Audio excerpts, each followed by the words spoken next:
Ralph Vasquez is causing us a problem. Who do we have in our Texas branch? Good. Take care of it.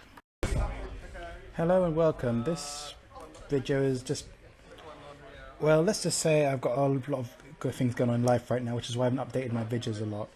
So today is just going to be another rambling. In this one, I'm going to ramble about... what's today's subject going to be? I think it'll be about unoptimized moves, because I've been playing to Gore recently. I mean, this is from an older video from when he and Ben first made that little shout out about how I was going to play personality profiles. Now, after that video, I managed to get a hold of him, and I thought I lost the recording, but I found a backup somewhere, which is quite nice. And I had this really crappy deck where basically I found that over 50% of the times when I won, it came off a punitive counter-strike, and that was turn 2. So I basically just took a bunch of vanity projects and high-cost agendas and put them in a deck and put myself with some little ice and some money, and see how often I can get this to happen reliably. So that down there is an agenda. If we accessed it, he'd most likely get 4 points, and then I'd kill him. But he does the smart thing. He doesn't go for it straight away, even if it is an agenda. And he's just going to try and get set up. Now, putting in like a... putting a vanity project there, I was scared to advance it. I should have just advanced it and scored 4 points and just be done with it.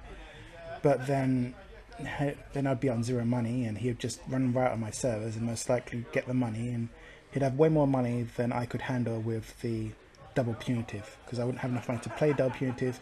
I also wouldn't have enough money to beat any traces with the punitive, even though it does start trace 5. Also be able to res on the ice, and he just accounts that for me to oblivion. So again, already my whole deck has been shut down by this point.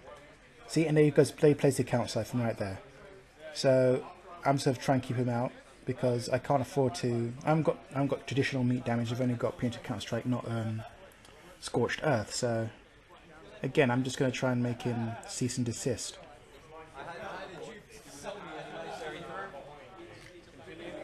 Yeah, so he breaks through that with the bloody fairy, and I res a cobra.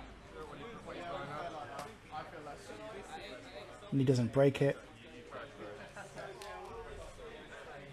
so at least punish the run.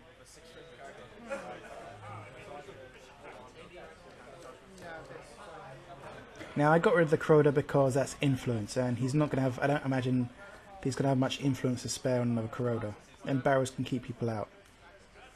Because if I can get him just to not be able to break through some ice, there he goes. Now he steals the project, and I don't have enough money to kill him. It's a very smart play.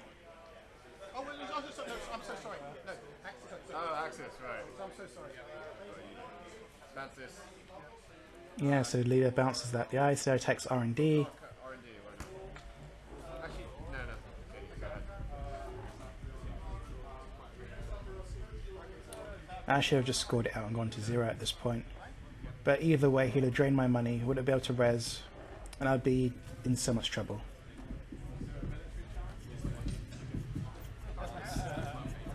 It's so frustrating.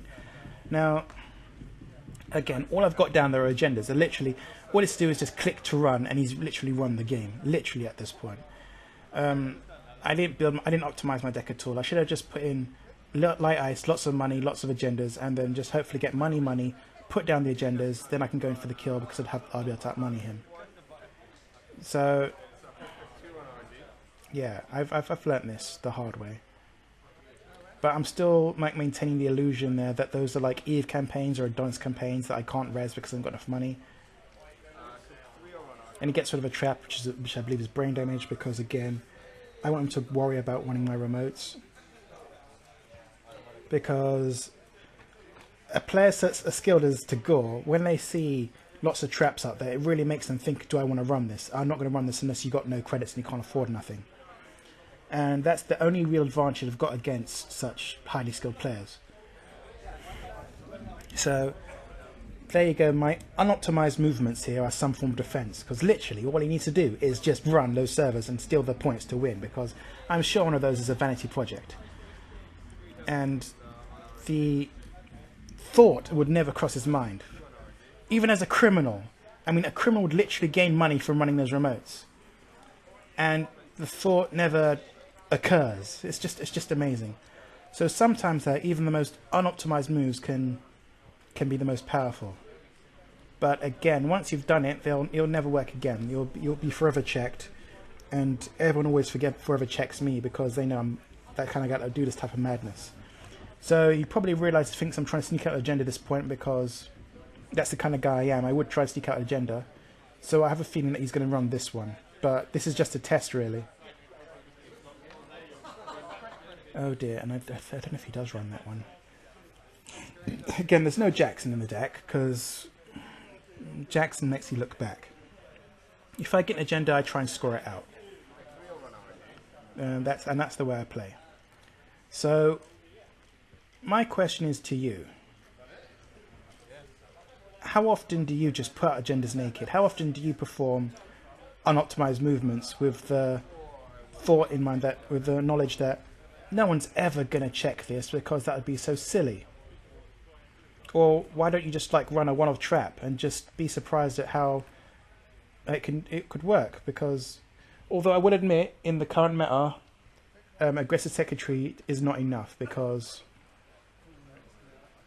aggressive secretary is not enough, because there's just so much recursion nowadays on Anarch and in Shaper.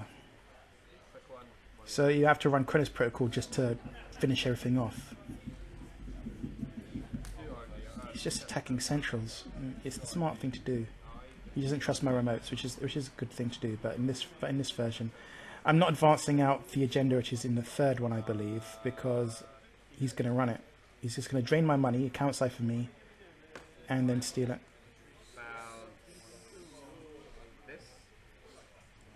Oh, okay. I thought that was the vanity project there, but it's not.